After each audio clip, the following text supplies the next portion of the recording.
Hello, once again, giving another update on where we're at on the board game jam, where I will be making a video game, or not a video game, board game. I got like 24 hours left, and it's been going fine. So, where we're at now. So, figured out some new things. I have a lot of scribbled notes here.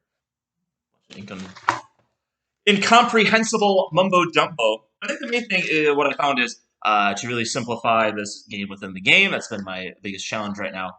The big thing that I'm doing is kind of doing a tracked system for the game. So as you're playing cards, if it's a hit, move across the track, and then if you're within a certain threshold, that's how many runs you're scoring. You can get bumped up and down based on how what the play outcome is. So double plays will knock you back. Hits will move you forward. Strikeouts move you back. Caught stealing moves you back. Uh, defensive plays, throwing errors, they all kind of impact where your opponent or where your track is moving forward. So not only does it kind of offer kind of a new game mechanic for this game, it offers a game mechanic for just like a baseball game in general. Baseball games are really hard to kind of put into board game form because there's so many variables that go into it. You see a lot of there's like dice games where it's just like you roll two dice and then whatever that result is, that's the play. But it doesn't take in a lot of nuance of like what about like advancing a runner or like trying to go like an extra base. It doesn't really take those things into consideration, which I want to try to do within this as well. So there'll be cards about like kind of advancing throws or trying to get an extra base, double play, just stuff that can help, make the game feel a little bit more realistic as you're putting it in there. I did some research also to kind of figure out what the proportions should be for these cards. Not a lot of people hit home runs back in the 1900s. One, it was the dead ball era, so like hardly anyone was getting hits in general. But two, but the dimensions of fields were so huge. Like the Polo Grounds was like 500 to straight at way center. It was just ridiculous. There was only one home run hit in the 1919 World Series.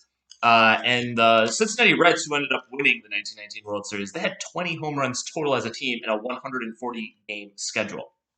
So not a lot of long balls being hit. Games didn't last that long either. Like the longest game was like 2 hours and 10 minutes. It was crazy.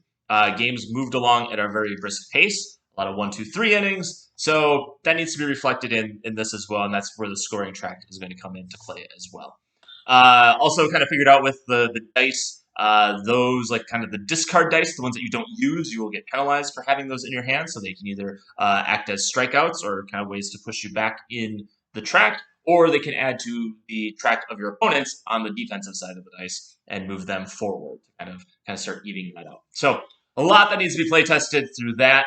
The next steps that I'm doing right now is there's a Bucks game on right now, so I'm going to put that in the background in the house. I'm going to start cutting out some cards, going to start kind of drawing up the tracks, and just see how everything looks and kind of put some cards together. And then I'll probably start doing some mock games here pretty soon. And that really takes care of like the game within the game of the baseball. I think the next thing would be then how do you kind of figure out who's throwing the game? How do you kind of work them into it, and how do you make sure that those rules are standard for everybody as well? So I want to get the components kind of done this afternoon, and then I can kind of start playing around with like kind of doing some like one-on like just kind of like solo play testing and seeing how things work out.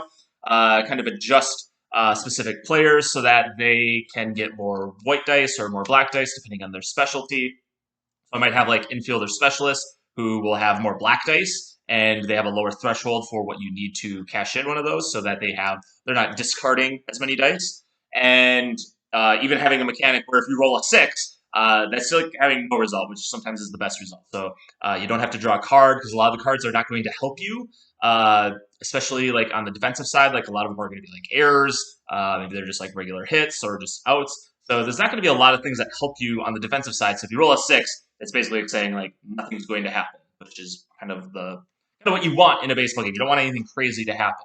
Really, what the cards are like kind of like big, insane plays that can really swing a game one way or the other. So like if you roll a 6 when you're on offense, you just get to move your piece on the track, and that's going to help you get to those thresholds so you can score runs. One of the other things too is like with a home run, like you just get a run and then you can't go below. Like you get to move up to the next track, but that's like now your new baseline. You can't go below that track if like things happen. Like you scored a run, so that's going to help kind of kind of level that off too, so that you can kind of make it's almost like a save point. But there's gonna be an exception because there's only one home run hit in that World Series. Once that home run is used in a game, it can't be used for the rest of the regular game. So it's like the only one in the series.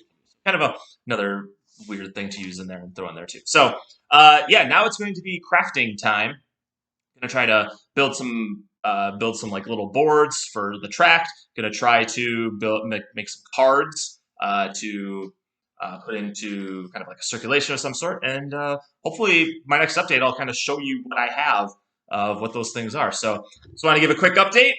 We're going to go build some stuff now, and we'll talk to you later.